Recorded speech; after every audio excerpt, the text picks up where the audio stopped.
సుమన్ టీవీలో మీ business promotions కోసం ఈ కింది నెంబర్ను సంప్రదించగలరు.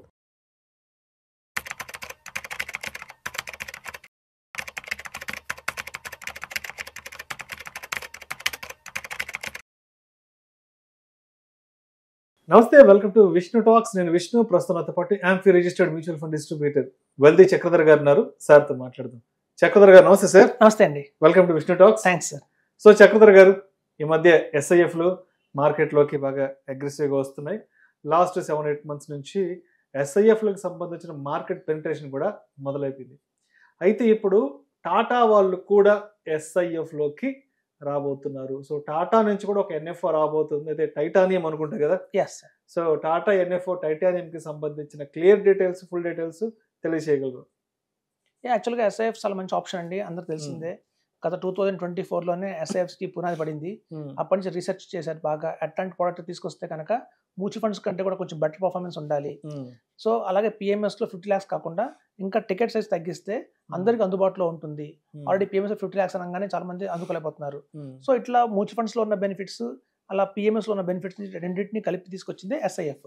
అయితే మనకి ఎస్ఐఎఫ్ స్పెషలైజ్ ఇన్వెస్ట్మెంట్ ఫండ్లో మనకి October 1st నుంచి కూడా 2005 మనకి ఎన్ఎఫ్ఓస్ అయితే వస్తున్నాయండి. ఫస్ట్ క్వాంట్ వాళ్ళు లాంచ్ చేశారు.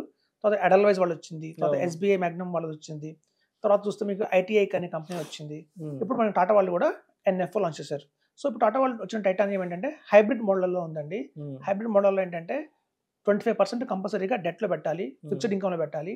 అలాగే 25% ఈక్విటీలో కంపల్సరీగా పెట్టాలి. రిమైనింగ్ బ్యాలెన్స్ 50% వాళ్ళు ఎక్కడైనా ఇన్వెస్ట్మెంట్ చేయొచ్చు యాజ్ పర్ మార్కెట్ కండిషన్స్ బట్టి, ఈక్విటీ డెట్ అని తీసుకుంటారు. సో యాక్చువల్గా ఎందుకు మన ఎస్ఐఎఫ్లో చేయాలి అది చాలా మందికి ఇప్పటికి కూడా డౌట్గా ఉందండి. ఇప్పుడు చూడండి, మనం మ్యూచువల్ ఫండ్స్ తీసుకుంటే ఏదన్నా 2013, 2010 ఆ టైంలో ఏదైనా ఎన్ఎఫ్ఓ వస్తే 10 rupees ఎన్ఎఫ్ఓ ఇవాళ ఆల్మోస్ట్ 200 rupees ఎన్ఏవి అయిపోయింది అండి. అంటే ఇప్పుడు మీరు ఏదన్నా ఒక మంచి ఫండ్ తీసుకోండి మ్యూచువల్ ఫండ్స్లో, దాని దగ్గర ఎన్ఏవి 200 ఉంది. సో అలా 200 rupees ఉన్న ఎన్ఏవిలో మనం అనుకుంటారు చాలా మంది, అరే ఒక 15 years బ్యాక్ 10 rupeesకి వచ్చింది ఎన్ఎఫ్ఓలో, ఆ టైంలో కనుక నేను 10 rupeesలో కనుక ఇన్వెస్ట్మెంట్ చేస్తుంటే 10 lakhs ఇవాళ 2 కోట్లు అయ్యింది. సో ఒక మంచి ఆపర్చునిటీ నేను మిస్ అయ్యాను అని చాలా మంది మ్యూచువల్ ఫండ్స్లో ఇప్పుడు అవేర్నెస్ వస్తుంది కాబట్టి మిస్ అయ్యారు. ఒక ఎన్ఎఫ్ఓ రూపంలో 10 rupeesలో ఇన్వెస్ట్మెంట్ చేసుకుంటే బాగుండేది అని. సో ఇప్పుడు అట్లాంటి వాళ్ళందరికీ కూడా గోల్డెన్ ఆపర్చునిటీ కింద మనకి ఎస్ఐఎఫ్ తీసుకొచ్చండి. ఇవాళ మనకి 10 rupees ఎన్ఎఫ్ఓలో అవైలబిలిటీలో ఉన్నాయి.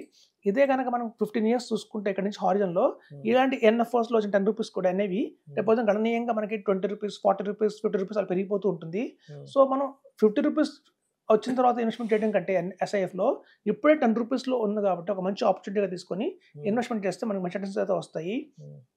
ఇప్పుడు చూడండి, మ్యూచువల్ ఫండ్స్లో ఆల్రెడీ ఒక్కొక్క ఫండ్ తీసుకుంటే మీరు దగ్గర 10,000 కోట్లు, 15,000 కోట్లు అయిపోయినాయి. 20,000 కోట్లు అయిన ఫండ్స్ కూడా చాలా ఉన్నాయి. సో ఎప్పుడైతే మార్కెట్లో పెనిట్రేషన్ బాగా జరిగి మ్యూచువల్ ఫండ్స్ గురించి అవేర్నెస్ బాగా వచ్చి ఎస్ఐపి రూపంలో కావచ్చు, లంసమ్ రూపంలో కావచ్చు, ఒక ఫండ్లో ఎక్కువ అమౌంట్ కనుక ఇన్వెస్ట్మెంట్ చేస్తుంటే వాటి వాల్యూమ్స్ అనేది పెరిగిపోయి రాబోయే రోజుల్లో రిటర్న్ అనేది పడిపోతుందండి. ఇప్పుడు మీరు చూడండి, 2 ఆప్షన్స్ మన దగ్గర ఉన్నాయి. 10 lakhs ఉన్నాయి. ఒక మంచి ఆల్రెడీ ఎగ్జిస్టింగ్ మ్యూచువల్ ఫండ్లో 200 rupees ఎన్ఐవి ఉంది.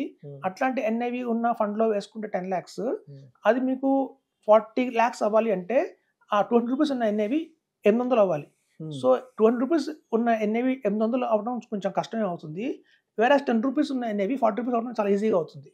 సో కాబట్టి మనం చెప్పేది ఏంటంటే, ఎవరి దగ్గరైనా పోర్ట్ఫోలియో కనుక మ్యూచువల్ ఫండ్స్లో ఆల్రెడీ ఉంది, అందులో కొన్ని ఫండ్స్ పర్ఫార్మెన్స్ చేయట్లేదు. చూడండి, గతంలో చూస్తే చాలా ఎన్ఎఫ్ఓలు వచ్చాయి మ్యూచువల్ ఫండ్స్లో. బిజినెస్ సైకిల్ ఫండ్స్ అని, కన్సంప్షన్ ఫండ్ అని, డిఫెన్స్ ఫండ్ అని, పిఎస్యు ఫండ్స్ అని రకరకాల ఫండ్స్ వచ్చాయి. సో అప్పుడు మార్కెట్లో జనం తెలియక చాలా మంది ఇన్వెస్ట్మెంట్ చేశారు. ఇవాళ చూస్తే అన్ని నెట్లో ఉన్నాయి. చాలా కొంచెం పెట్టిన ఆల్రెడీ 1 year అయినా కూడా రిటర్న్స్ ఏమి పెద్దగా గ్రోత్ లేదు. సో అట్లాంటివి ఏమన్నా అన్నెసరీ ఫండ్స్ వాళ్ళ దగ్గర ఏమన్నా ఉన్నా కూడా వాటన్నిటిని మనం ఎస్ఐఎఫ్ కింద మార్చుకోవచ్చు అండి. సో అందుకు చెప్తున్నాము, ఇప్పుడు వచ్చిన 10 rupees ఎస్ఐఎఫ్ ఏదైతే ఉంటుందో ఈ ఎస్ఐఎఫ్లో మీకు ఏంటంటే మనకి డెరివేటివ్స్ అనేది ఒకటి ఎక్స్ట్రా యాడ్ అయింది. మ్యూచువల్ ఫండ్స్లో ఏంటంటే మనకి లాంగ్ ఫండ్స్ అంటారు. అంటే మ్యూచువల్ ఫండ్స్లో ఏవైతే స్టాక్స్ కొంటారో ఫండ్ మేనేజర్, వాళ్ళు లాంగ్ టర్మ్గా వాటిని హోల్డ్ చేయాల్సి వస్తుంది. లైక్ హెచ్డిఎఫ్సి బ్యాంక్ కానివ్వండి, టాటా మోటార్స్ కానివ్వండి, ఏదైనా సరే. సో ఎప్పుడైతే లాంగ్ టర్మ్ హోల్డ్ చేస్తున్నారో మనం ఒక టెంపరీగా ఆ స్టాక్లో పర్ఫార్మెన్స్ బాగాలేదు, లేకపోతే ఆ సెక్టర్కే బాగాలేదు అనుకున్నప్పుడు వాళ్ళు అమ్మలేరు దాన్ని. సో వేరేజ్ మనకి ఎస్ఐఎఫ్లో ఉన్న అడిషనల్ అడ్వాంటేజ్ ఏంటంటే ఒక 25% మాత్రం వాళ్ళు అనుమతి ఇచ్చారు షార్ట్ టర్మ్లో ఫండ్ని అమ్మేసి బయటకు రావచ్చు, స్టాక్ని అమ్మేసి బయటకు రావచ్చు అని చెప్పి. సో ఇది ఒక యాడెడ్ అడ్వాంటేజ్గా ఉంది ఎస్ఐఎఫ్లో. కాబట్టి ఎప్పుడైతే మన ఎన్ఐవిస్ కనుక అమాంతం 40-50 రూపీస్కి పెరిగిపోయే లోపలే మనం కనుక ఇప్పుడే ఇట్లాంటి టైంలోనే కనుక ఇన్వెస్ట్మెంట్ చేస్తే ఒక 10 lakhs మనకి రాబోయే 15 yearsలో కావచ్చు 10 yearsలో కావచ్చు 40 రూపీస్కి ఎన్ఐవి అయిందంటే మనకి 40 lakhs వచ్చినట్టే. సో మనం పెట్టిన 10 లక్షలు 40 లక్షలు మనకి ఈజీగా సునాయాసంగా తెచ్చుకున్నట్టే అవుతుంది. సో కాబట్టి ఎవరైతే మ్యూచువల్ ఫండ్స్ ఇండస్ట్రీని మిస్ అయ్యామో, గతంలో మేము చేస్తుంటే బాగుండేది, తక్కువ ఎన్ఐవిలో చేస్తుంటే బాగుండేది అనుకున్న వాళ్ళందరికీ కూడా ఇది ఒక మంచి గోల్డెన్ ఆపర్చునిటీగా చెప్తామండి. పైగా ఇది హైబ్రిడ్ మోడల్లో వచ్చింది. హైబ్రిడ్ మోడల్లో అంటే మనకి రిస్క్ తక్కువ ఉంటుంది, మనకి 25% అలా రిస్క్ ఇన్కమ్ ఉంటుంది కాబట్టి. సో మనకేంటంటే ఇంకో ఆప్షన్ ఉందండి. ఒక కంపెనీలోనే మనం 10 lakhs ఒకే ఫండ్లో పెట్టక్కర్లేదు, వాళ్ళ దగ్గర ఉన్న 3-4 fundsలో కూడా దాన్ని డివైడ్ చేయొచ్చు. అలాంటి ఆప్షన్ కూడా ఇస్తున్నారు. సో మేము ఇప్పుడు క్వాంట్ వాటిలో కూడా మీకు ఏం చేస్తారంటే హైబ్రిడ్లో 5 lakhs పెట్టుకోవచ్చు, ఈక్విటీలో 5 lakhs పెట్టుకోవచ్చు, అలా డివైడ్ కూడా చేయొచ్చు. సో అట్లాంటి ఆప్షన్ కూడా మనకి ఎస్ఐఎఫ్లో కల్పిస్తున్నారు వీళ్ళు. సో ఫర్దర్గా కావాలంటే మనం ఎస్ఐపి రూపంలో 1000 రూపీస్ ఎస్ఐపి నుంచి కూడా స్టార్ట్ చేసుకోవచ్చు అండి ఎస్ఐఎఫ్. సో ఫస్ట్ 10 lakhs పెట్టిన తర్వాత దాని మీద టాపిక్ లాగా మనం ఎవరి మంత్ ఎస్ఐపి చేసుకోవచ్చు. లంసంగా ఇన్వెస్ట్మెంట్ చేయాలంటే కూడా 10,000 రూపీస్ లంసం కూడా యాడ్ చేయొచ్చు. సో ఎస్ఐపి ఫెసిలిటీస్ ఉన్నాయి. ఎప్పుడైనా మార్కెట్ పడినప్పుడు అడిషనల్గా యాడ్ చేసుకోవడానికి టాప్అప్ ఫెసిలిటీ ఉంది. ఎప్పుడైనా విత్డ్రా చేసుకోవచ్చు ఎమర్జెన్సీలో కావాలంటే. 10 lakhsకి పైన ఎంత ఉంటే అంత విత్డ్రా కూడా చేసుకోవచ్చు. సో ఇట్లాంటి ఆప్షన్స్ అన్ని కూడా మనకి ఎస్ఐఎఫ్లో కల్పిస్తున్నారు కాబట్టి ఇది one of the best investment చెప్తున్నాము. 2045 కల్లా కూడా అండి మనం చెప్తున్నాను one of the best investment ఏదన్నా ఉంది ఇండియాలో అంటే అది ఎస్ఐఎఫ్ అని చెప్పొచ్చు. మనం 2005లో చాలా మందికి చెప్పాం మ్యూచువల్ ఫండ్స్ చేయండి, మ్యూచువల్ ఫండ్స్ చేస్తే మీకు అత్యధికంగా లాభాలు వస్తాయని. 2005లో అప్పుడు అందరూ భయం అన్నారు, మ్యూచువల్ ఫండ్స్ అని భయం అన్నారు, ఏదో హర్షిత్ స్కామ్ అన్నారు, యూటీ 64 అని చెప్పారు. ఆ రోజున చాలా మంది చెప్పినా కూడా ఈవెన్ ఇన్సూరెన్స్ అడ్వైజర్ అందరూ కూడా మ్యూచువల్ ఫండ్స్ చేయకండి అని చెప్పారు. ఈవెన్ బ్యాంక్కి వెళ్తే బ్యాంక్ మేనేజర్ కూడా మ్యూచువల్ ఫండ్స్ చేయకండి అని చెప్పారు.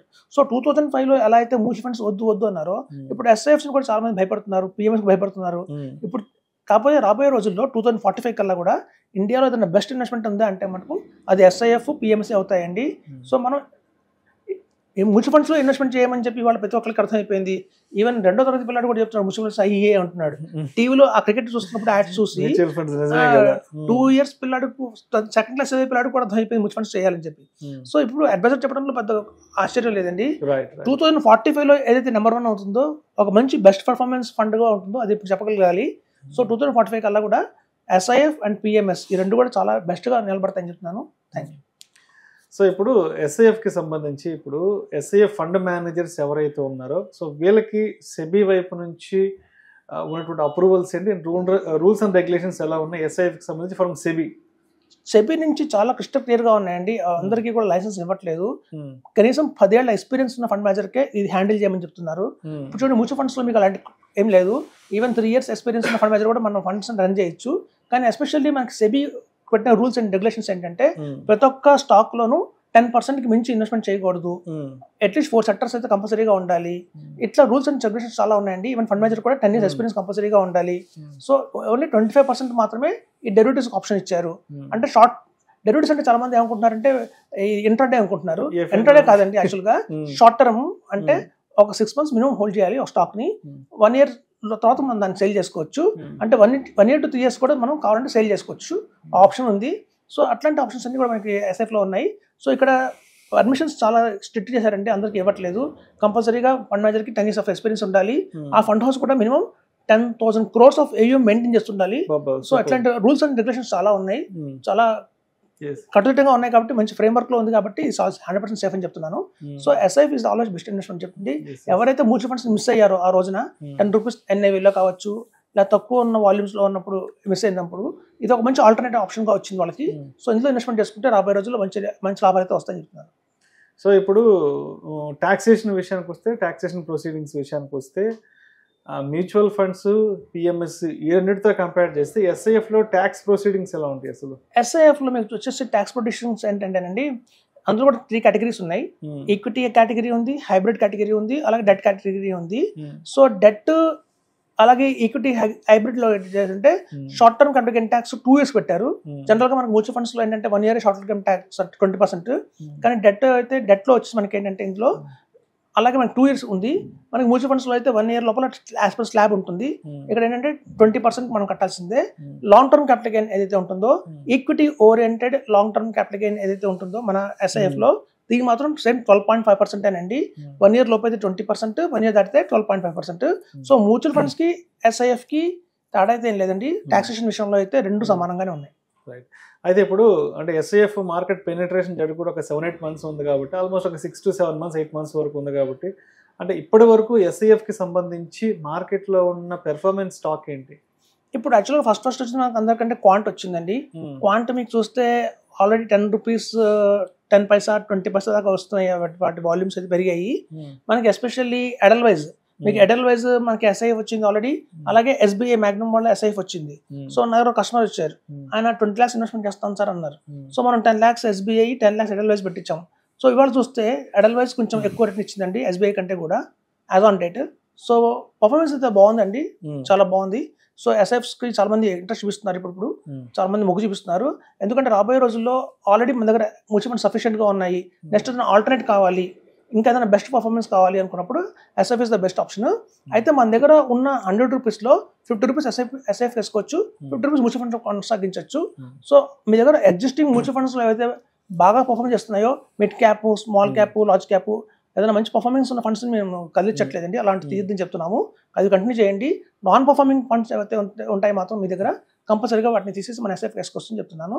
ఎందుకంటే అలా మార్పు చేయాలండి. ఎప్పుడైనా ఇన్వెస్ట్మెంట్ని మార్చుకుంటూ వెళ్తుంటేనే, చూడండి వాటర్ ఎప్పుడైనా ఫ్లో అవుతుంటేనే దాన్ని ఇది ఉంటుంది. సో అట్లాగే మన ఇన్వెస్ట్మెంట్స్ కూడా స్టాగ్నేట్ అయిపోకూడదు, ఒకటే చోట ఒక కాలువలాగా ఉండిపోకూడదు. ఎప్పుడైతే చర్న్ చేస్తూ ఉంటామో అప్పుడే మన రిటర్న్స్ కూడా ఎక్కువ వస్తుంటాయి. సో కాబట్టి మనకున్న ఏదైతే నాన్ పర్ఫార్మింగ్ ఫండ్స్ ఉన్నాయి, అదే బ్యాంకులో ఎఫ్డీ ఉంది, పెద్ద రిటర్న్ రావట్లేదు, ఎఫ్డీలో మీకు పడిపోతున్నాయి, 6.75% ఇస్తున్నారు. దానికన్నా హైబ్రిడ్ ఎస్ఐఎఫ్ చాలా బెటర్గా ఉంటుంది, మీకు అట్లీస్ట్ 12% రిటర్న్ ఈజీగా వస్తుంది ఇందులో. సో కాబట్టి ఎప్పుడైనా ఎస్ఐఎఫ్స్ కొత్త స్టార్ట్ అవుతున్నాయి కాబట్టి ఈ 10 రూపీస్లో ఎన్ఐబిని మిస్ కాకండి. రేపొద్దున చూస్తుండగానే మీరు 12 రూపీస్ 13 రూపీస్ అయిపోతుంది, అప్పుడు మనం బాధపడతాం. కాబట్టి ఇప్పుడే ఇన్వెస్ట్మెంట్ చేయాలని చెప్తున్నాను. Right sir, right sir. Thank you sir, thank you so much Chakradhar గారు. థ్యాంక్స్ అండి.